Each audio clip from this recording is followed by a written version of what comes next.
گزارے کیسے زندگی، آؤ علماء سے پوچھ لیں، آئے جو مشکل پیش کوئی،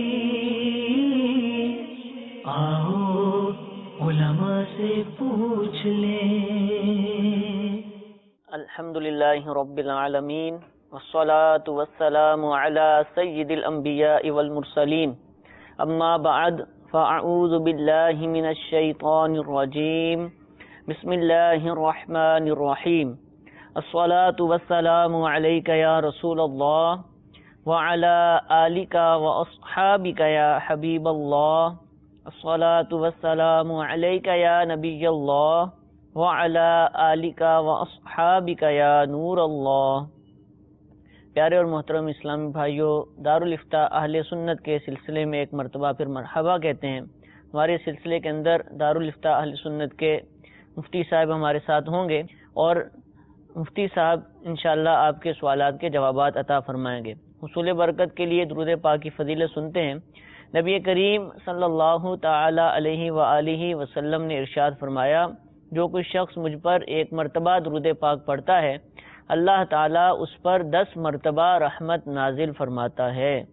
صلو علی الحبیب صلی اللہ تعالی علی محمد صلی اللہ تعالی علیہ وآلہ وسلم۔ آپ کی کالز کو شامل سلسلہ کرتے ہیں۔ یہ ہمیں کال سنائیے۔ میرا سوال یہ تھا کہ محفل میلاد میں جو ختم پڑھا جاتا ہے، جبکہ محفل میلاد حضور علیہ السلام کی خوشی میں ہوتی ہے، تو ولادت کی خوشی میں تو ختم تو پڑھا جاتا ہے فوتگی میں، تو اس حوالے سے ہماری کوئی رہنمائی فرما دیں بھائی۔ جی انشاءاللہ ضرور عرض کریں گے۔ ضرور محفل میلاد جو ہے وہ تو نبی کریم علیہ السلام کی ولادت کی خوشی میں کی جاتی ہے، لیکن اس موقع پر ہم دیکھتے ہیں کہ جب محفل کا اختتام ہو جاتا ہے، نعت خوانی ہو جاتی ہے، بیان کا سلسلہ ہو جاتا ہے، تو اب نیاز کا اہتمام ہوتا ہے اور اس نیاز پر ختم شریف پڑھا جاتا ہے۔ اب سائل محترم کہہ رہے ہیں ختم تو فوتگی وغیرہ پر کسی کی میت ہو جائے، سویم ہو، اس وقت جو ختم کا سلسلہ ہوتا ہے، اصالہ ثواب جب کرتے ہیں، تو یہ تو ولادت کا وقت ہے، اس میں ختم پڑھنے کی وجہ ان کو سمجھ نہیں آ رہی۔ الحمدللہ رب العالمین والصلاة والسلام على سید الانبیاء والمرسلین، اما بعد فاعوذ باللہ من الشیطان الرجیم، بسم اللہ الرحمن الرحیم۔ کہ جہاں تک تعلق نبی کریم صلی اللہ تعالی علیہ وآلہ وسلم کی ذات مبارک کا، تو آپ علیہ السلام ہمارے ایصال ثواب کے اولا محتاج نہیں ہیں، ٹھیک ہے؟ یعنی حضور علیہ السلام کو اس بات کی حاجت نہیں کہ ہم آپ علیہ السلام کو ثواب پہنچائیں، آپ کو ثواب پہنچانا یہ ہمارے لیے باعث سعادت ہے۔ دوسری بات یہ کہ جو فوتگی کا موقع ہو یا خوشی کا موقع ہو، اس وقت جو فاتحہ پڑھا جاتا ہے، تو اس میں جو بنیادی مقصد ہوتا ہے وہ جو قرآن پاک پڑھا گیا یا جو تبرکات حاضر ہے، کھانا جو حاضر ہے، اس کا ثواب جو ہے صاحب فاتحہ جو ہے، جس کا فاتحہ لگا رہے ہیں، اس تک پہنچانا مقصود ہوتا ہے۔ تو یہ چاہے فوتگی کے موقع پر ہو، چاہے وہ پیدائش کے موقع پر ہو، چاہے کسی بھی موقع پر ہو، یعنی ہمارا جو اصل موقف ہے یہاں پر وہ یہ ہے کہ یہ فاتحہ وغیرہ جتنی بھی چیزیں ہیں، یہ ہے اصل ایصال ثواب، اور ایصال ثواب اس کا ثبوت قرآن اور حدیث سے موجود ہے، علماء امت کے اقوال سے موجود ہے۔ لہذا چاہے وہ کسی بھی وقت کیا جائے، پیدائش کے وقت کیا جائے، انتقال کے وقت کیا جائے، انتقال کے تیسرے دن کیا جائے، چوتھے دن کیا جائے، 10ویں دن کیا جائے، 40ویں دن کیا جائے، تمام ایام کے اندر جائز ہے۔ ہاں کوئی شخص اگر اس کو کسی دن میں واجب سمجھتا ہے، ضروری سمجھتا ہے، تو یہاں اس کی پکڑ ہو جائے گی۔ تو نبی کریم صلی اللہ تعالیٰ علیہ وآلہ وسلم کا ولادت کا دن ہو یا کسی اور بزرگ کی ولادت کا دن ہو، یا بندہ زندہ موجود ہے اسی کی ولادت کا دن ہے، اس وقت اگر ایصال ثواب کیا جا رہا ہے تو اس کا مقصد یہ نہیں ہے کہ ایصال ثواب فوتگی کے ساتھ خاص ہے، بلکہ زندہ کو بھی ایصال ثواب کیا جا سکتا ہے۔ زندہ یعنی جو مر گیا، اس کی جو پیدائش کا دن تھا اس دن بھی ایصال ثواب کیا جا سکتا ہے۔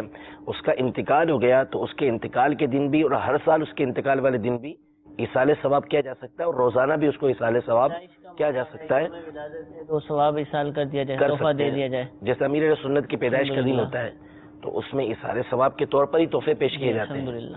تو یہ جو ایصال ثواب ہے اس میں کسی دن کی کوئی تخصیص نہیں ہے کہ کسی دن کے ساتھ یہ خاص ہو، جب چاہیں ایصال ثواب وہ کر سکتے ہیں. آخر میں جو ختم کے جو کلمات پڑھے جاتے ہیں نا، سورہ فاتحہ اور آخری جو میں نے عرض کیا کہ یہ جو فاتحہ ہے، وہ سمجھتے ہیں کہ ایصال ثواب تو اور چیزیں ہیں، یہ ختم جو پڑھنا ہے آخر میں جو پڑھنا ہے، اس کے اوپر تھوڑی کنفیوژن ہے. تو فاتحہ جو ہے جو آخر میں پڑھی جا رہی ہے اس کا بھی بنیادی مقصود جو ہے وہ ایصال ثواب ہی ہے. ٹھیک ہے. اور ایصال ثواب پیدائش اور موت اور اس کے بعد برسی 40ویں وغیرہ کسی کے ساتھ خاص نہیں ہے، جب چاہے کر سکتے ہیں.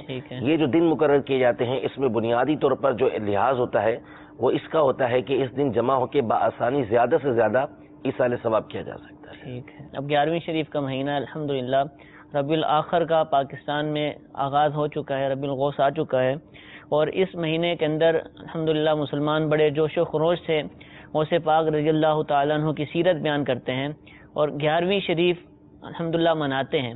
تو ایک تو یہ ارشاد فرمائیے کہ 11ویں شریف کیا ہے، 11ویں مناتے ہیں، 11ویں میں کیا ہوا تھا، ایسا کیا واقعہ ہوا تھا کہ جس سے متعلق الحمدللہ یہ سلسلے جاری رہتے ہیں. پھر یہ ارشاد، چلیں آپ اس کا جواب عطا فرما دیں پھر مزید. دیکھیے پہلی بات یہ ہے کہ جب بزرگان دین رحمہ اللہ اجمعین دنیا سے چلے جاتے ہیں نا تو یہ خود ان کی ذات کے لیے ایک شادی کا دن ہوتا ہے، یعنی خوشی کا دن ہوتا ہے. یعنی جب یہ قبر کے اندر جاتے ہیں تو ان کو جو خوشخبریاں ملتی ہیں بوقت نزا، ان کو جو خوشخبریاں ملتی ہیں، یہ اگرچہ ان کا دنیا سے جانا ہمارے لیے ایک غم کا باعث ہوتا ہے، لیکن ان کی اپنی ذات کے لیے بڑی فرحت ہوتی ہے اس کے اندر کہ دنیاوی جو ان کے ساتھ قیودات تھیں، یعنی جن چیزوں کے اندر یہ مقید تھے، قید تھے جسم کے اندر، قالب کے اندر، اب ان تمام چیزوں سے یہ آزاد ہیں، طاقتیں ان کی مزید بڑھ جاتی ہیں. پھر قبر کی نعمتیں، پھر حشر کی نعمتیں ان کے سامنے ہوتی ہیں جو ان کے لیے بڑی خوشی کا باعث ہوتی ہیں. پہلی بات یہ. تو اسی لیے جب بزرگان دین رحمہ اللہ اجمعین کا انتقال ہوتا ہے تو ہر سال ان کا عرس منایا جاتا ہے، اور عرس میں ان کے ایصال ثواب کے لیے جو ہے وہ نیک کام کیے جاتے ہیں. تو کوئی بھی بزرگ ہوں ان کا جو عرس منایا جاتا ہے اس میں اصل جو ہے وہ ان کو ایصال ثواب کرنا ہوتا ہے. تو 11ویں شریف جو ہے اس کا جو بنیادی یہ ہے کہ غوث پاک رضی اللہ تعالی عنہ کی جو دنیا سے رخصتی ہوئی تھی، یعنی دنیا سے اب تشریف لے کر گئے تھے، پردہ فرمایا تھا، انتقال فرمایا تھا، وہ 11 ربیع الاخر تھی. تو اس لیے یہ ساری دنیا کے اندر جہاں جہاں غوث پاک رضی اللہ تعالیٰ عنہ کے ماننے والے موجود ہیں وہاں غوث پاک رضی اللہ تعالیٰ عنہ کی 11ویں شریف منائی جاتی ہے. اور بغداد شریف کے اندر بھی 11 تاریخ کو بہت بڑا اجتماع جو ہے غوث پاک رضی اللہ تعالیٰ عنہ کا نہ صرف پاکستان، ہندوستان، بلکہ دنیا کی کئی ممالک اور خود عراق کے کئی علاقوں سے غوث پاک رضی اللہ تعالیٰ عنہ کے مزار پہ جمع ہو کر آپ کا یوم عرس منایا جاتا ہے. تو یہ جو 11ویں ہے غوث پاک رضی اللہ تعالیٰ عنہ کا یوم عرس ہے. اس دن چونکہ آپ کا وصال ہوا تھا تو اس دن آپ کے لیے برسی منائی جاتی ہے اور اس میں آپ کا عرس منایا جاتا ہے. اب حضور ربیع الاخر آپ نے یہ مہینہ بتایا، لوگ تو ہر مہینے 11ویں شریف مناتے ہیں، اکثر نیاز ملتی ہے، کس چیز کی نیاز ہے 11ویں شریف کے. تو اب یہ کہ ہر مہینے بھی اس طرح کر سکتے ہیں، اس کی اجازت ہے؟ یہ میلاد کی محفلیں ابھی ربیع النور شریف ربیع الاول گزرا ہے لیکن میلاد کی محفلیں بھی جاری رہیں گی؟ تو کوئی مسئلہ نہیں. ٹھیک ہے، کوئی عرض نہیں. اصل میں دیکھیں ابھی عرض کیا نا میں نے کہ ہم جو کرتے ہیں یہ تمام کا تمام ایصال ثواب ہے. ٹھیک ہے. تو ایصال ثواب نہ ربیع الاخر کے ساتھ خاص ہے، نہ ربیع النور کے ساتھ خاص ہے، نہ جمادی الاخری کے ساتھ خاص ہے، نہ رجب شعبان کے ساتھ، نہ دن کے ساتھ، نہ رات کے ساتھ.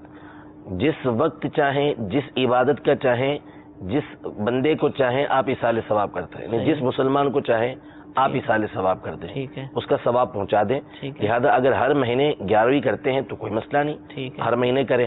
ہر مہینے 12ویں شریف مناتے ہیں کوئی مسئلہ نہیں، ہر مہینے منائیے. بس اعتقاد بنیادی طور پر ہوتا یہی ہے مسلمانوں کا کہ جو منائی جا رہی ہے وہ واجب و فرض نہیں ہے. ٹھیک ہے. ہم اس کو مستحب اور اچھا کام سمجھ کے مناتے ہیں.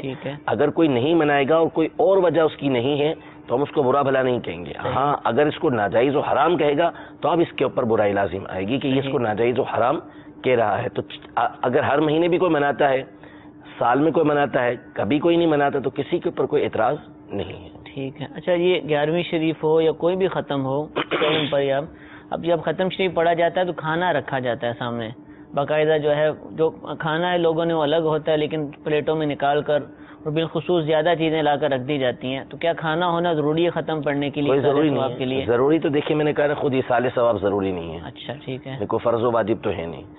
دوسری بات یہ ہے کہ یہ کھانا سامنے رکھا جاتا ہے، مسلمانوں میں اس کو اچھا کام سمجھا جاتا ہے اور اس میں کوئی شرعی خرابی نہیں ہے، ٹھیک ہے، اور جب مسلمان کسی نیک کام کو، اچھے کام کو جو شرع سے نہیں ٹکراتا اس کو اچھا جانے تو وہ اللہ کے نزدیک بھی اچھا ہوتا ہے۔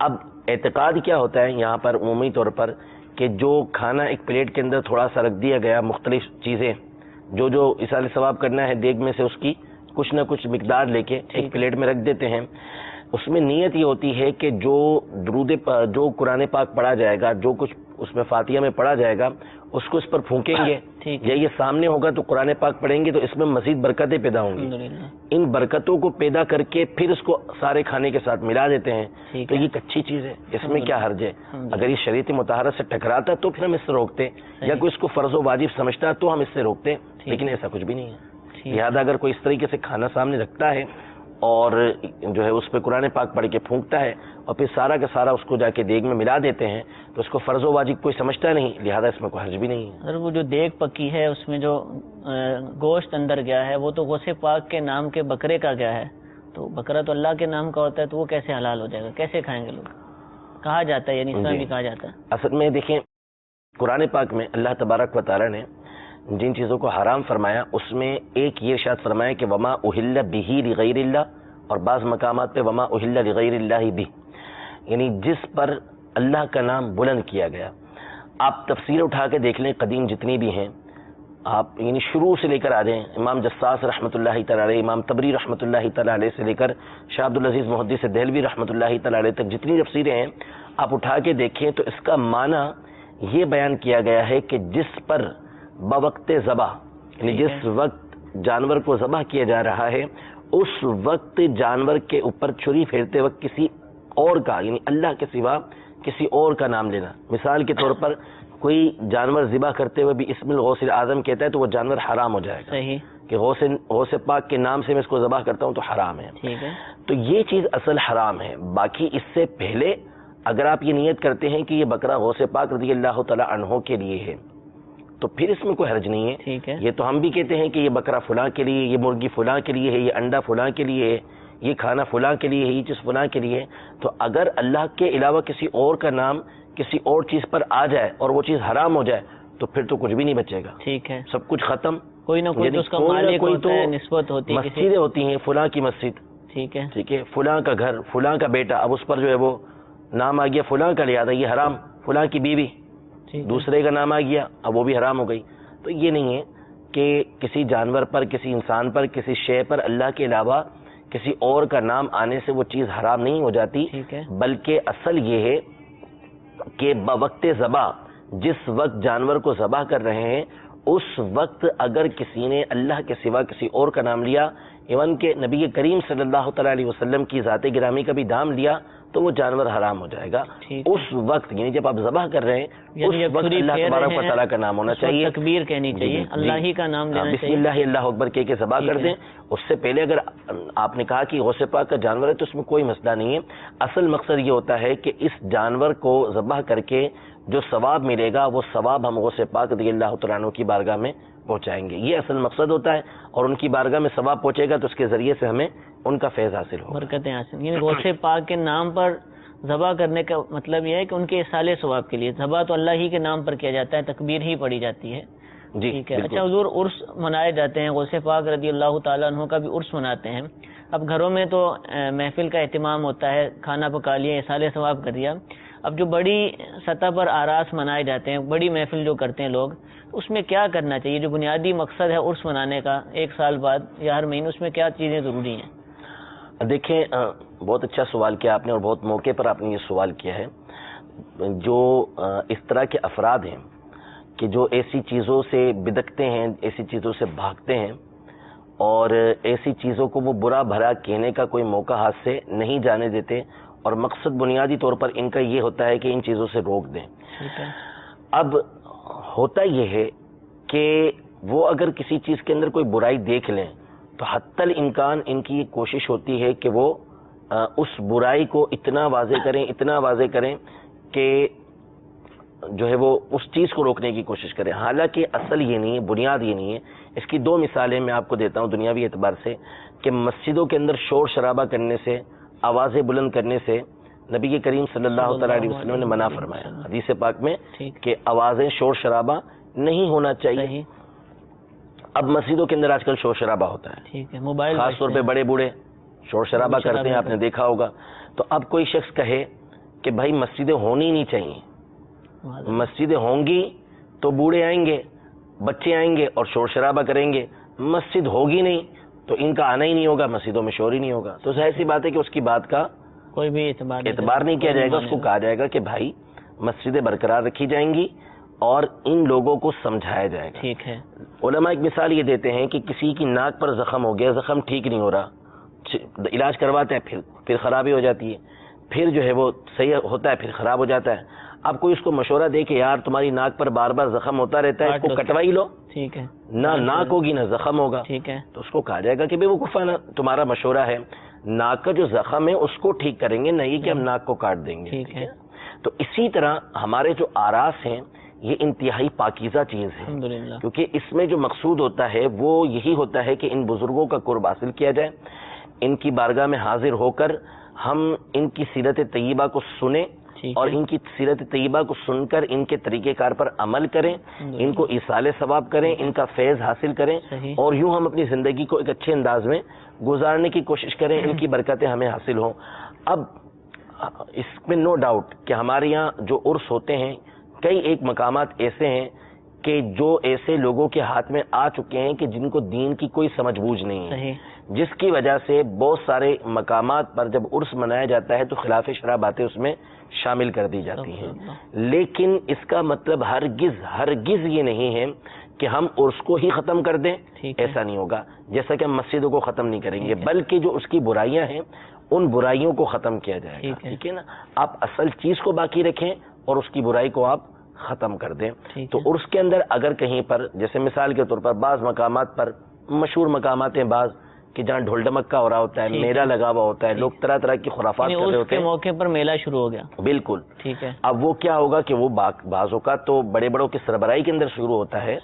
تو یہ علماء اہل سنت ان چیزوں کے قائل نہیں ہیں. ٹھیک ہے. علماء اہل سنت اس کی مذمت بھی بیان کرتے ہیں, بلکہ امیر اہل سنت دعوت برکاتہم العالیہ نے کئی ایک بار جو ہے وہ مدنی مذاکرے کے اندر ان باتوں کی وضاحت فرمائی ہے کہ یہ چیزیں غلط ہیں, ہمارا اس سے تعلق ہی نہیں ہے جو اس طرح کی حرکات کرتے ہیں. اور ان لوگوں کو اللہ کا خوف نہیں آتا کہ جو اس طرح کی باتیں, ایک تو جو باتیں کرتے ہیں ان کو بھی خوف نہیں ہے, جو ایسے میلے جھمیلے لگائے ہوئے ہوتے ہیں ان کو بھی خوف نہیں ہوتا کہ عورتیں گھسی ہوئی ہیں, مرد گھسے ہوئے ہیں, بالکل ایک عجیب حالت بنائی ہوئی ہوتی ہے, ان کو بھی خوف نہیں ہوتا. اور پھر اس کے بعد ایک ہوتا ہے کہ جس کو علم نہیں ہے, ایک عام آدمی وہ دیکھتا ہے, وہ چونک پڑتا ہے کہ یار یہ کیا ہو رہا ہے. اب ایسے افراد کی جن کو پتا ہے کہ علماء اہل سنت ان چیزوں کا انکار کرتے ہیں, ان چیزوں کو برا مانتے ہیں, برا قرار دیتے ہیں, اب ان چیزوں کو سامنے رکھنے کے باوجود وہ کرتے کیا ہیں کہ ساری کی ساری نسبت وہ اہل سنت کی طرف کر دیتے ہیں.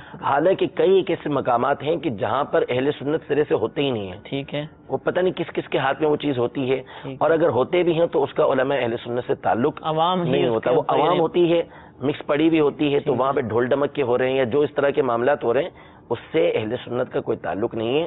اور ایسی چیزوں کو ختم کرنے پر خود ہمارے یہاں سے زور دیا جاتا ہے کہ ایسی چیزیں نہیں ہونی چاہیے, لیکن ایسی چیزوں کی ہونے کی وجہ سے ہم عرس کو ناجائز و حرام نہیں کہہ سکتے. اعلیٰ حضرت امام اہل سنت نے برسہ برس پہلے اس طرح کا رسالہ جو ہے ایک لکھ کر کے عرس کے اندر جو اس طرح کی باتیں ہیں اس کو ختم ہونا چاہیے بیان فرما چکی ہیں. ٹھیک ہے. اچھا حضور, عرس میں بری باتیں ہوتی ہیں وہ نہیں ہونی چاہیے. اب کئی لوگ جو نا اس کو اچھا سمجھ کے کر رہے ہوتے ہیں, ان کو پتہ بھی یہ عرس مزار پر جائیں گے تو یہ کرنا ہوتا ہے. تو کچھ باتیں اگر آپ ارشاد فرما دیں جو بنیادی ہیں, موٹی موٹی جو نظر آتی ہیں. جب کوئی اللہ کا ولی بنتا ہے نا تو امام شافعی رضی اللہ عنہ کے حوالے سے اعلیٰ نے لکھا ہے کہ متخذ اللہ ولیا جاہلا, کہ اللہ تبارک و تعالیٰ کبھی کسی جاہل کو اپنا ولی نہیں بناتا, اس کو علم عطا فرماتا ہے. یعنی جو ولی ہوگا اللہ تبارک و تعالیٰ کا وہ علم و عمل کا پیکر ہوگا, عالم بھی ہوگا, علم بھی ہوگا, اس کے اندر وہ عمل بھی ہوگا. یعنی نہ فقط اس کا عمل ہوگا نہ فقط اس کا علم ہوگا, علم بھی ہوگا اور عمل بھی ہوگا, دونوں باتیں اس کے اندر پائی جائیں گی. اچھا, اب جو اس طرح کے مقامات ہیں, بعض درگاہیں مثال کے طور پر, تو وہاں پر کچھ افراد ہوتے ہیں یعنی ایک تو لوگوں کی مختلف کیٹیگریاں ہیں. بعض تو جیسے علماء ہوتے ہیں, ٹھیک ہے, اہل علم ہیں, بہت زیادہ عمل کی طرف مائل نہیں ہیں لیکن فرض و واجب وغیرہ ادا کرتے ہیں, تو ان کو بہتر یہی ہے کہ وہ زیادہ سے زیادہ عبادت کریں, جبکہ ان کے پاس وقت ایسا میسر ہو کہ لوگوں کی مشکلات حل کرنے کے بعد وہ یہ عبادتیں کر سکتے ہیں, تو ان کو عبادت کرنا چاہیے. اچھا, بعض افراد ہیں کہ جو عبادت کے اندر زیادہ ہوتے ہیں لیکن علم کی کمی ہوتی ہے, ٹھیک ہے, تو علماء ان سے افضل ہیں. اچھا, اب بعض افراد ایسے ہیں کہ جن کا نہ علم ہوتا ہے نہ عمل ہوتا ہے, کچھ بھی نہیں ہے, اور ہماری جو عوام ہے ان کا جو معیار ہے دینی اعتبار سے وہ ایسا ہے کہ ایسے افراد ان کے نزدیک اللہ کے ولی ہوتے ہیں. صحیح, یعنی ٹھیلے پہ جائیں گے تو آلو خریدنے کے لیے بھی 10 مرتبہ اس کو آگے پیچھے کریں گے, اور 2-3 بدلیں گے, ٹھیلوں سے پوچھیں گے ٹھیک ہے, کہ کتنے کا آلو مل رہا ہے اور کتنے کی پیاز مل رہی ہے, سب باتیں پوچھیں گے.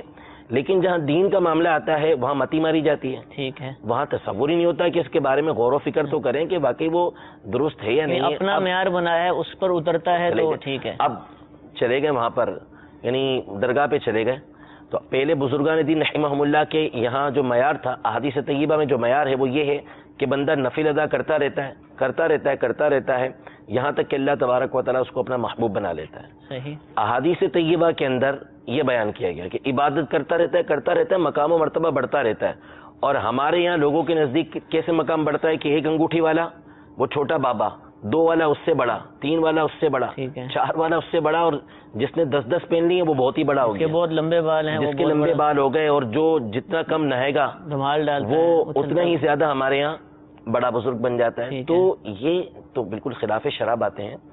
تو یہ اگر اس طرح کے جو حضرات ہوتے ہیں جو موجود ہوتے ہیں, ان کا جو کاروبار چل رہا ہوتا ہے وہ ہماری عوام کے ذریعے چل رہا ہوتا ہے, تو لوگوں کو تھوڑا سا اس حوالے سے اپنے اندر شعور پیدا کرنا چاہیے, علم دین حاصل کرنا چاہیے. اور اس کی ایک بہت زبردست جو ہے وہ تحریک اس حوالے سے ہماری ایک مجلس ہے مزارات اولیاء کے نام سے, تو الحمدللہ وہ بڑی اس حوالے سے فعال ہے. اور جہاں جہاں آراس ہوتے ہیں, عرس ہوتے ہیں, تو وہ ان بزرگ رحمۃ اللہ تعالی کے مزار پر پہنچتے بھی ہیں, پھر اس کے بعد تربیت کرتے ہیں, لوگوں کو نماز سکھاتے ہیں, وضو سکھاتے ہیں, یہ ساری چیزیں وہاں پر وہ سکھاتے ہیں, اور یہ بہترین کوشش ہے اس حوالے سے ان کی, تو یہ ہونا چاہیے. تو ایسے افراد کہ جو ہمارے جو مزارات ہیں ان کے تقدس کو پامال کرتے ہیں, ان کو اس بات کا خوف کرنا چاہیے, اور لوگوں کو ان کا اپنی بائیکاٹ کرنا چاہیے, ان کے پاس نہیں جانا چاہیے, ٹھیک ہے, بچنا چاہیے ان لوگوں سے. نہیں جائیں گے ان کا کاروبار ٹھپ ہو جائے گا, یہ خود ہی وہاں سے ہٹیں گے. ٹھیک ہے, پھر وہاں جو مزار ہے اس پر جانے کے جو طریقہ کار ہیں اس کو سیکھنا چاہیے. وہاں پہ جا کے جو ہے وہ عورتوں کو تو مزارت پہ جانے سے اللہ نے صاف منع فرما دیا کہ عورتیں مزار پہ نہیں جا سکتی, اگرچہ الگ پورشن ہو نہیں جائیں گی. عورتوں کو صرف اور صرف نبی کریم صلی اللہ تعالیٰ علیہ وسلم کے مزار کی زیارت کی اجازت دی گئی ہے, باقی کسی اور کے مزار پہ جانے کی اس کو اجازت نہیں ہے. اور مزار پہ جانا جو ہمارا مقصد ہے وہ ہے اس اللہ کے ولی کو راضی کرنا, اور اللہ کے ولی اس وقت راضی ہوتے ہیں جب اللہ تبارک و تعالیٰ کی فرما برداری کی جائے. تو اگر ہماری اسلامی بہنیں گھر پر بیٹھ کر بھی ان کو ایصال ثواب کر دیں گی تو وہ انشاءاللہ تبارک و تعالیٰ ان کو پہنچے گا, اور وہ اسی سے خوش ہوں گے کہ یہ شریعت کی پابندی کرنے والی ہے. لہذا عورتوں کو وہاں جانے سے گریز کرنا چاہیے. اس طرح کے جو معاملات ہیں شریعت مطہرہ کے خلاف ہو رہے ہیں, وہاں پر ڈھول ڈھمکے ہو رہے ہیں یا عورتوں مردوں کا اختلاط ہو رہا ہے, تو ان تمام چیزوں سے بچنا چاہیے. اور جو طریقہ علماء اہل سنت نے بیان فرمایا کہ ادب کے ساتھ جائے, پائتی کی طرف سے یعنی پاؤں کی طرف سے جائے, اور ان کے مواجہ کی طرف یعنی منہ کی طرف منہ کر کے کھڑا ہو, 4 ہاتھ دور کھڑا ہو, ایصال ثواب کرے, دعا مانگے, الٹے قدموں واپس آئے. یہ طریقہ کار اختیار کریں گے تو نہ کسی شرارتی کو شرارت کرنے کی حاجت پڑے گی اور نہ اس کو اس کا کوئی موقع ملے گا. اگر ہم خود موقع دیں گے تو اس طرح نتیجہ یہ نکلے گا کہ وہ آج کل سوشل میڈیا کا دور ہے, وہ بنانے کے لیے اس انداز میں یہ کرتے ہیں کہ وہ آگے سے آگے بڑھا دیتے ہیں. بلکہ اب تو ایسی خرافات نکل آئی ہیں کہ یعنی کہیں کا روڑا کہیں کا پتھر جو ہے وہ ملا کے کچھ سے کچھ بنا دیتے ہیں. یعنی محفل کچھ ہو رہی ہے اور پیچھے میوزک لگا دیا. صحیح. اب وہ کوئی ڈانس کی محفل ہے, اس میں لوگ ناچ رہے ہیں اور پیچھے نعت لگا دی, اور منسوب یہ کر دیا کہ یہ میلاد کی محفل ہو رہی ہے. تو یہ تو ایسا دور آ گیا ہے جب ایک چیز نہیں ہے اس کو کر لیتے ہیں, تو آپ کر کے دکھائیں گے تو پھر وہ تو اس کو اور زیادہ پھیلائیں گے. لہذا ان چیزوں سے گریز کرنا چاہیے. اچھا حضور, عورتیں مزارات پر نہ جائیں, ہم نے الحمدللہ بہت دفعہ پہلے بھی یہ بیان کیا, اس پر لوگ جو دلیل دیتے ہیں کہ عورتوں کو مزار پر جانے سے روک رہے ہیں, عورتیں بازاروں میں گھوم رہی ہیں, بہت ساری جگہوں پر جا رہی ہے. مزار اگر بازار میں تو اس بازار میں عورت جا رہی ہے, مزار پر نہیں جا سکتی, اندر نہیں جا سکتی. وہ اچھی جگہ جا رہی ہے, وہاں جا کر تلاوت کر لے گی, کچھ پڑھ لے گی, آپ اس کو منع کرتے ہیں. تو اس کے حوالے سے آپ دیکھیں مسئلہ یہ ہے, پہلی بات تو یہ کہ بازار میں بھی ہم مطلقاً جانے کو تو نہیں کہتے نا کہ عورتیں بازار کے اندر پھرتی رہیں. ٹھیک ہے, وہ تو پردے کی رعایت کے ساتھ جب ان کو ضرورت ہو وہاں جائیں. اب مزارات پر یا قبروں پر جانے سے جو منع کیا گیا ہے, دیکھیں علماء اہل سنت تو قبروں کی زیارت کا حکم دیتے ہیں نا, یعنی ہم تو مزارات پہ جانے والے لوگ ہیں نا, تو ہونا تو یہ چاہیے کہ ہم عورتوں کے لیے بھی کہیں کہ بھائی آپ بھی جائیے. جب ہم مردوں سے کہہ رہے ہیں کہ آپ جائیں, دوسرے لوگ تو روکتے ہیں جانے سے, ہم تو جانے کا کہہ رہے ہیں, تو عورتوں کو کیوں روکا جائے گا؟ تو علماء اہل سنت ہمیشہ شریعت کے معاملات کی رعایت کرتے ہیں, دیکھتے ہیں. عورتوں کا مسئلہ یہ ہوتا ہے کہ یہ دل کے اعتبار سے انتہائی نرم ہوتی ہیں, ان کے اندر نرمی پائی جاتی ہے, مردوں کے اندر مضبوطی ہوتی ہے, سختی ہوتی ہے. تو یہ جو نرمی ہے اس میں دو طرح کی باتیں پیش آتی ہیں. یہ مزار پہ جائیں گی تو یہ نرمی ان کو بعض اوقات جزا کے اوپر, جزا فضا کے اوپر یعنی رونے پر مائل کرے گی, اور بعض اوقات یہ رونا حد سے بڑھتا ہے, اور بعض اوقات جو ہے نا وہ تعریف پر ابھارے گی. تو وہ ایسی تعریفیں کریں گی کہ جو حقیقت میں ہوتی نہیں ہے. اور یہ جو بھی حکم دیا جاتا ہے نا وہ جنرل کے حساب سے دیا جاتا ہے, یعنی اب کوئی کہے کہ میرے ساتھ تو ایسا نہیں ہوتا, تو اس کے فرد واحد کے ساتھ ایسا نہیں ہوگا, بلکہ جب بھی کسی کے بارے میں حکم بیان کیا جائے گا, مسئلہ بیان کیا جائے گا, تو سب کو دیکھیں گے اور سب پر لازم ہوگا. اب عورتوں کے اعتبار سے جب ہم دیکھیں گے تو عورتوں میں عمومی طور پر یہ باتیں پائی جاتی ہیں. لہذا اگر عزیز کی قبر پہ جائیں گی تو پھر حد سے بڑھ جائیں گی, روئیں گی, دھوئیں گی, اس طرح کے معاملات پیدا ہوں گے. تو ان تمام چیزوں کو سامنے رکھتے ہوئے علماء نے اس بات کو منع فرما دیا کہ جانے کی اجازت ہی نہیں ہے, وہ نہیں جائے گی. باقی بازار میں اگر جاتی ہے, اگر ضرورت کی وجہ سے گئی ہے سامان لینے کے لیے, تو ٹھیک ہے, جبکہ شرائط اس کے اندر پائی جائیں. ورنہ ہم کون سا اس کو کہتے ہیں کہ وہ بازار کے اندر گھومتی رہے, ہم تو منع کرتے ہیں کہ بازار کے اندر بھی اس کو نہیں جانا چاہیے. اپنے شوہر والد کی قبر پہ تو جا سکتی ہیں, نہیں قریبی ہیں وہ, ان کی قبر بھی نہیں دیکھ, قبروں پر جا ہی نہیں سکتی نا, قبرستان جانے کی اجازت ہی نہیں, بالکل جانا. بی بی عائشہ رضی اللہ تعالیٰ عنہ, ترمذی شریف کے حدیث پاک ہے کہ حضرت عائشہ رضی اللہ تعالیٰ عنہ یہ سفر میں تھیں, تو چلتے چلتے راستے میں آپ کے بھائی عبد الرحمن بن ابو بکر رضی اللہ تعالیٰ عنہ, جو آپ کے بھائی تھے, ان کی قبر آ گئی. تو آپ نے ان کی قبر پہ کھڑے ہو کے یہ ارشاد فرمایا کہ اگر راستے میں یہ قبر نہ آتی نا تو میں تیری قبر پر نہ آتی. ٹھیک ہے, تو اب بھائی ہیں تو قبر آ گئی تو راستے میں فاتحہ پڑھ لیا, ان کی قبر پر آ گئی, ورنہ ان کی قبر پر نہیں آتی. تو بی بی عائشہ رضی اللہ تعالی عنہا یہ پیشوا ہیں, مقتدا ہیں, ان کا جو طریقہ کار ہے اس کو فالو کیا جائے گا. ٹھیک ہے. مزید حضور ارشاد میں مزارات پر جاتے ہیں, چوکھٹ کو چوما جاتا ہے یا چوکھٹ کو اوپر ہاتھ لگاتے ہیں قبر شریف کے ساتھ, تو یہ ساری چیزیں شرعی طور پر دیکھیں, اوپر اگر چومتے ہیں تو کوئی مسئلہ نہیں ہے. زمین کو اگر بوسہ دیتے ہیں تو اس سے علماء نے منع فرمایا کہ مزار کے آگے جو زمین ہے یا کوئی زندہ شخص بھی ہے اس کے آگے زمین کو کوئی چومے گا تو یہ ناجائز ہے, اس کی شرعاً اجازت نہیں ہے. اسی طرح یہ جو چوکھٹ کو ہاتھ لگا کے چوم لیتے ہیں اس کو بھی نہیں چومنا چاہیے, گریز کرنا چاہیے, اس سے بچنا چاہیے. اب اسی کو دیکھ کر لوگ کہتے ہیں سجدہ کر رہا ہے, اب وہ جھکا ہوا ہے چومنے کے لیے, یہ بھی غلط فہمی ہوتی ہے. ٹھیک ہے, سجدہ الگ چیز ہے اور چومنا الگ چیز ہے. حدیث پاک ابو داؤد شریف کی کہ صحابہ کرام علیہم رضوان نے نبی کریم صلی اللہ علیہ وسلم کے ہاتھوں کو بھی بوسہ دیا اور پاؤں کو بھی بوسہ دیا. تو ظاہر سی بات ہے کہ پاؤں کو بوسہ دینے کے لیے بندہ خود ہی جھکے گا, نہ یہ کہ سامنے والے کے پاؤں کو اٹھائے گا. علماء نے ماں باپ کے پاؤں چومنا, ان کو بوسہ دینا, اس کو مستحب قرار دیا ہے, اچھا کام قرار دیا ہے. تو ظاہر سی بات ہے ماں باپ کے پاؤں کو بوسہ دینے کے لیے بندہ جھکے گا, نہ یہ کہ ماں باپ کو پاؤں اٹھانے کا کہے گا. تو جھک کر چومنا الگ چیز ہے اور سجدہ کرنا الگ چیز ہے. سجدہ حرام ہے اور عبادت کا ہو تو کفر ہے, اور اگر عبادت کا نہیں ہے ویسے ہی تعظیماً جھکا تو حرام ہے, اور چومنے کے لیے اگر کوئی جھکا ہے کسی کے سامنے تو اس میں کوئی حرج نہیں ہے. ٹھیک ہے, جزاک اللہ. اچھا, مزارات پر بہت ساری چیزیں بھی ملتی ہیں, دکانیں اب بن چکی ہیں, باقاعدہ کاروبار ہوتے ہیں, وہاں سے چھلے ملتے ہیں بھی یہ فلاں مزار کا چھلا ہے, یہ انگوٹھیاں ہیں, ہار پہنے ہوتے ہیں, یہ ساری چیزیں چونکہ مزار سے تعلق رکھتی ہیں, برکتیں ہوتی ہوں گی, تو یہ تو لے سکتے ہوں گے. دیکھیں, اگر تو چھلا یا ہار وغیرہ یہ پہنتی ہیں عورتیں, ٹھیک ہے, یعنی ان کے گھر سے کوئی مرد گیا, بھائی گیا, شوہر گیا, وہ ان کے لیے لے آیا تو کوئی مسئلہ نہیں ہے, وہ اس کو پہن لیتی ہیں, ٹھیک ہے, تبرک کے طور پہ پہن سکتی ہیں. لیکن اگر مرد پہنتا ہے تو پھر اس کی برکتیں ظاہر نہیں ہوں گی, کیونکہ مرد کے لیے جو زیور جائز قرار دیا گیا ہے وہ صرف چاندی کی وہ انگوٹھی جو 4.5 ماشا سے کم کی ہو اور اس میں ایک نگینہ لگا ہو, نہ ایک نگینے سے زیادہ نگینے ہو, نہ بغیر نگینے کی ہو. تو چھلا جو ہوتا ہے اس میں کوئی نگینہ نہیں ہوتا, یہ الگ ہی چیز ہوتی ہے, یہ انگوٹھی بھی نہیں ہوتی. تو اس لیے اس کی تو اجازت ہی نہیں ہے. لہذا اگر پہنیں گے تو بالفرض اگر شفا ہو بھی گئی تو بعض اوقات تو حرام چیزوں کے اندر بھی شفا ہوتی ہے, صحیح مل جاتی ہے حرام چیزوں کے ذریعے شفا, تو کیا اس کو ہم یہ کہیں گے کہ وہ جائز ہو جائے گا؟ ہرگز جائز نہیں ہوگا. تو اصل یہ نہیں ہے کہ صاحب قبر کے جو قریب کی چیزیں ہیں ان کی چیزوں کی پہننے سے ہمیں کوئی فضیلت حاصل ہو جائے گی. ہاں اگر وہ جائز چیز ہوگی تو اس کی فضیلت ہمیں حاصل ہوگی, لیکن ناجائز ہوگی تو صاحب قبر جو ہیں, صاحب مزار, خود سب سے زیادہ اس کو ناپسند کرنے والے ہوں گے. لہذا یہ چھلے ولے جو ہیں, جو بھی ناجائز چیز مردوں کے لیے ہے اس کو وہ استعمال کریں گے تو گناہگار ہوں گے. صاحب مزار کا فیض نہیں ملے گا بلکہ صاحب مزار اس سے ناراض ہوں گے. ٹھیک ہے, کچھ کال بھی شامل سلسلہ کرتے ہیں, یہ کال سنائیے. کی بارگاہ میں عرض ہے کہ اگر مسجد میں کوئی سوال کرتا ہے, شرعاً مجبور ہے وہ اور ہو مسافر بھی, تو کیا اس کا مسجد میں سوال کرنا, پیسے مانگنا شرعی کیا احکام ہے اس کے؟ جی انشاءاللہ عرض کرتے ہیں. ایک اور کال سنائیے. میں فیاض بات کر رہا ہوں. میرا مفتی صاحب سے سوال ہے کہ تہجد نماز کی نیت کیا ہے اور کیسے کرنی ہے؟ عرض کرتے ہیں. جی ایک اور کال سنائیے. مفتی صاحب سے ایک سوال پوچھنا تھا کہ اگر ہمارے آقا پروفیٹ محمد صلی اللہ علیہ وآلہ وسلم کا نام آئے تو درود شریف پڑھنا ہم پر واجب ہے یا نہیں؟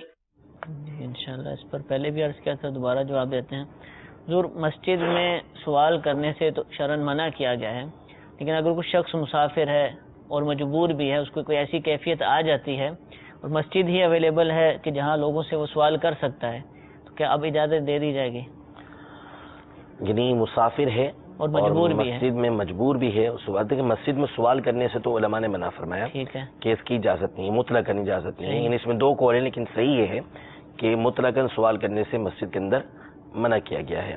ہاں اب یہ ہو سکتا ہے کہ اگر وہ واقعی مسافر ہے اور ایسا مجبور ہے تو وہ امام سے گزارش کر دے, ٹھیک ہے, اور امام اس کی طرف سے اعلان کر دے کہ بھائی یہ مسافر ہے, اور واقعی امام یہ اس بات کو سمجھتا ہو کہ یہ مستحق ہے, تحقیق کر لیتا ہے ساری, تو پھر ٹھیک ہے. اس کے بعد وہ امام اعلان کر دے اور لوگ اس کی مدد کر دیں. اب مسجد کے اندر دینے کی اجازت مل جائے گی کیونکہ خود سوال نہیں کیا تو دے سکتے, اور اگر وہ خود سوال کرے تو اب مسجد میں دینے کی اجازت نہیں ہوگی اس کو. لہٰذا اس پر تھوڑا سا مسجد سے بالکل باہر ہونا چاہیے, باہر نکل کے وہ سوال کرے, لیکن وہ بھی اس صورت میں کہ جتنا اس کو ضرورت ہے اتنی ہی وہ سوال کرے. اگر سوال اس نے مسجد میں کیا لیکن کھڑا باہر ہو گیا, اب دے سکتے ہیں باہر جا کر, اس سے بھی گریز کرنا چاہیے. اس سے پھر بعض جو افراد ہیں ان کی ہمت بنتی ہے اچھا کہ جب ان کو ملے گا باہر جا کے تو پھر وہ بار بار سوال کریں گے. ٹھیک ہے, لیکن یہ کہ اگر مسجد کے باہر کسی نے دیا تو اس کے اوپر وہ حکم نہیں ہوگا کہ جو مسجد کے اندر دینے کا ہے. ٹھیک ہے, جزاک اللہ.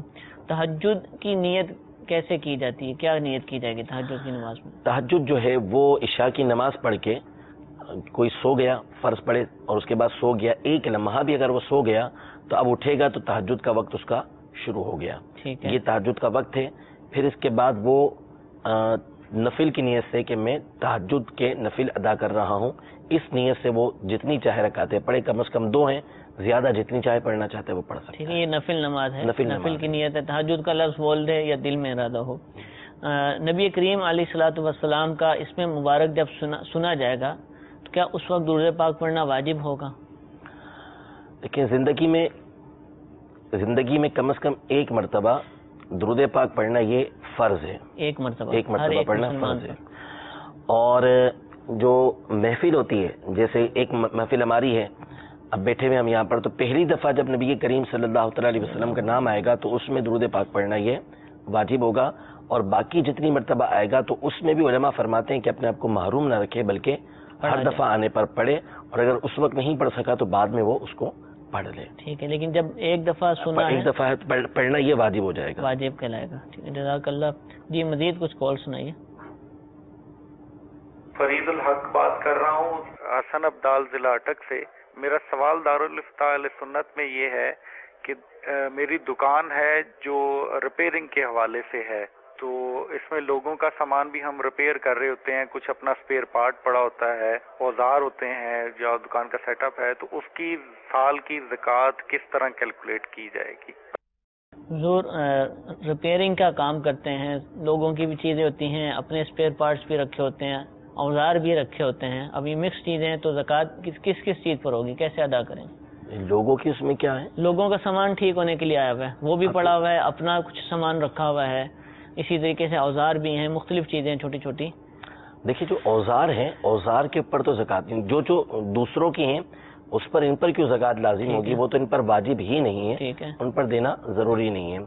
اور جو ان کا اپنا سامان ہے اس میں اوزار کے اوپر زکوٰۃ نہیں ہوتی. اوزار کے اوپر جو جس سے یہ کام کر رہے ہیں، جی جی، پانا وغیرہ جو بھی ان کی چیزیں ہیں اس پر زکوٰۃ نہیں ہے. ہاں جو بیچنے کی چیزیں ان کی اس کے اوپر زکوٰۃ لازم ہوگی. یعنی جس کو یہ بیچیں گے، جن چیزوں کو یہ بیچیں گے، مثال کے طور پہ اسپیئر پارٹس کی دکان ہے ٹھیک ہے، تو اس دکان کے اندر جو بیچنے کی چیزیں رکھی ہوئی ہیں ٹھیک ہے، اس پر زکوٰۃ لازم آئے گی. لیکن جو ان کا کام کرنے کا سامان ہے، اوزار ہیں، ٹھیک ہے، اس کے اوپر زکوٰۃ لازم یہ نہیں ہوتی. ٹھیک. اچھا، اس میں جو اجرت لیں گے لوگوں سے کام کرنے کی مزدوری، اس پر تو آئے گی شرائط جب پائی جائیں گی؟ یعنی جب شرائط پائی جائیں گی وہ بچا رہے گا ان کے پاس، سال گزر جائے گا اس پر اور نصاب کے برابر ہو یا دوسرے مال کے ساتھ ملا کر نصاب کے برابر ہوتا ہے تو اس کے اوپر زکوٰۃ لازم یعنی ہے. خلاصہ یہ مثال کے طور پہ موٹر سائیکل میکینک ہے اور ساتھ ہی اسپیئر پارٹ بھی اس نے رکھے ہوئے ہیں، تو اسپیئر پارٹس ہیں وہ مال تجارت ہے، ان پر زکوٰۃ ہوگی. اور پھر باقی جو لوگوں سے اجرت لیتا تھا، مزدوری لیتا تھا، وہ بھی اگر اتنی مالیت تک پہنچے گی تو اس پر بھی زکوٰۃ دی جائے گی. بالکل. یعنی اگر اسپیئر پارٹس جو ہیں وہ اتنے کے ہیں کہ جو 52.5 تولہ چاندی کے برابر ہو جاتے ہیں، یا اس کے پاس چاندی موجود ہے، سونا موجود ہے، یا ضرورت کے علاوہ رقم موجود ہے، تو اس صورت میں اس کے اوپر زکوٰۃ لازم ہو جائے گی. ٹھیک ہے، جزاک اللہ. تو مزارات کی بات چل رہی تھی. اب مزارات پر بہت سارے کام ہوتے ہیں، ان میں سے ایک کام ہے چراغ جلائے جاتے ہیں. بہت سارے لوگ جاتے ہیں اور چراغ جلا کر آ جاتے ہیں، تو کیا اس کی اجازت مل جائے گی؟ دیکھیے چراغ فی نفسی ہی، یعنی خود اس میں کوئی خرابی نہیں ہے. چراغ جلانا ٹھیک ہے، جلا سکتے ہیں، لیکن چراغ جلانے کا جو بنیادی مقصد ہے وہ ہے تعظیم. ٹھیک ہے، یعنی جو ہم لائٹنگ کرتے ہیں یہ ساری کی ساری، جیسے ربیع النور شریف کے اندر لائٹنگ کی ہوئی تھی، یا کوئی اپنے گھر کے اندر غوث پاک رضی اللہ عنہ کے دن جو آ رہے ہیں اس میں لائٹنگ کرتا ہے تو اس کا مقصد کیا ہے؟ تعظیم کرنا ہے. صحیح، کہ ان کی اہمیت لوگوں کے دل کے اندر اجاگر ہو کہ یہ بہت بڑی ہستی ہیں، لہٰذا ان کی آمد پر یا ان کے مزار پر لائٹنگ کی ہوئی ہے تاکہ لوگوں کے سامنے اس کی اہمیت واضح ہو جائے. ٹھیک ہے. اچھا، اب اگر کوئی چراغ جلاتا ہے تو پہلے زمانے کے اندر واقعی چراغ ایسی چیز تھے کہ جس کے ذریعے سے تعظیم ہوتی تھی، یا بہت سارے چراغ جلائے گئے ایک ساتھ. ٹھیک ہے، جیسے بعض مقامات پر ہوتا ہے کہ اہمیت کو ظاہر کرنے کے لیے بہت سارے چراغ جلاتے ہیں تو اس سے تعظیم ہوتی ہے. صحیح. اب ایک چراغ جلا کر کہیں پہ رکھ دیا جائے تو ہمارے عرف کے اندر عمومی طور پر اس کے ذریعے سے تعظیم کا رواج نہیں ہے، ٹھیک ہے، نہ ہی اس کے ذریعے سے کسی کے دل کے اندر جو ہے وہ اہمیت پیدا ہوگی.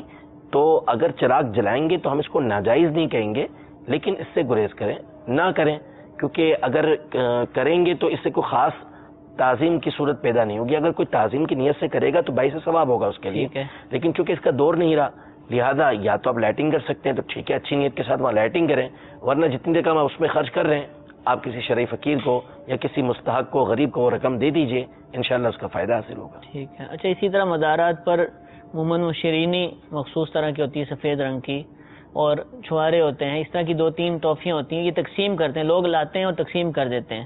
تو اس تقسیم کرنے کے اندر کوئی نیت کر سکتے ہیں یا بس کر دیں ثواب حاصل ہو جائے؟ یہ اس کی اجازت نہیں ہے تقسیم کرنے کی؟ کوئی مسئلہ نہیں ہے.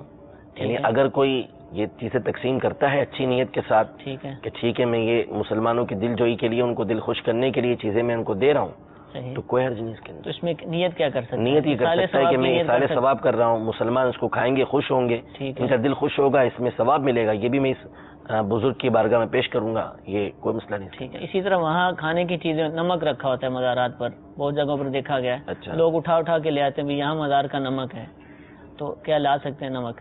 اب یہ اگر نمک کا وہاں رواج تیل پڑا ہوتا ہے، چراغوں کا تیل، لوگوں نے چراغ جلائے تھے اس میں سے تیل لے کر آ جاتے ہیں، عرف دیکھا جائے گا. اچھا، اگر تو عرف یہ ہے کہ وہ نمک یا کوئی بھی مٹھائی یا شیرنی وہاں رکھی ہے کہ جو بھی آتے جائیں اس کو کھاتے جائیں، ٹھیک ہے، تو مسئلہ نہیں، ٹھیک ہے، کھا سکتے ہیں. اور یہ بھی عرف ہے کہ جو لے جانا چاہے وہ لے جا سکتا ہے، تو ٹھیک ہے، لے جا بھی سکتے ہیں.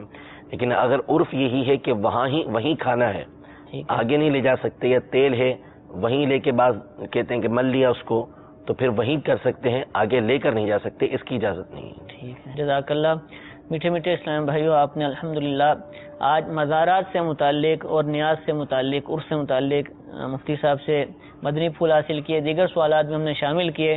اللہ تعالیٰ سے دعا ہے کہ ہمیں عمل کرنے کی توفیق عطا فرمائے. آمین بجاہ النبی الامین. صلو علی الحبیب صلی اللہ تعالی علی محمد صلی اللہ علیہ وآلہ وسلم. گزارے کیسے زندگی،